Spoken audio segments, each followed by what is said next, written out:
Sejumlah titik badan jalan mengalami rusak berat dan amblas, serta beberapa titik badan jalan kerap jadi aliran air saat hujan turun.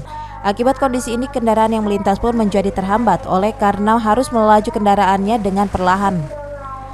Tak adanya drainase di kiri dan kanan jalan menyebabkan jalan perlintasan milik Provinsi Jawa Barat di Desa Padabenghar dan Desa Sindang Resmi Kecamatan Jampang Tengah Kabupaten Sukabumi ini kerap kali diluapi air ketika hujan sedang mengguyur. Kondisi jalan yang rusak parah ini pun kerap kali membuat pengendara sepeda motor acap kali mengalami kecelakaan akibat tergelincir di bebatuan yang licin. Parah Pak, bagi supir mah banyak resiko. Rugi waktu nggak? Rugi. Sekarang dari sini sampai ke Cibadak 2 jam. 2 jam ya? Buatan kayak gini. Jadi terhambat semua ya. Waktu? Sekarang diburu-buru. Kadang ada kerusakan nggak Pak? Seperempat mobil? Sering. Hampir tiap bulan ya? Ya, sayap, tairot itulah banyak Pak. Jadi banyak kerugian materi juga banyak ya? Kerugian materi, kerugian waktu. Kerusakan jalan yang telah terjadi sekitar 4 tahun lamanya ini kerap kali dikeluhkan warga dan pengguna jalan lainnya.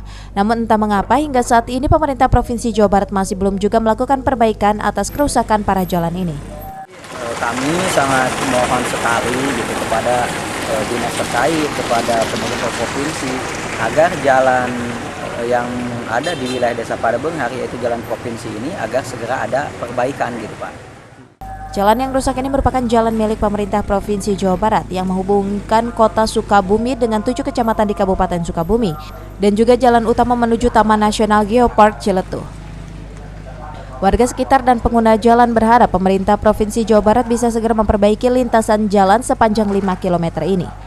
Dari Kabupaten Sukabumi, Iqbal Bakar melaporkan untuk Dinamika.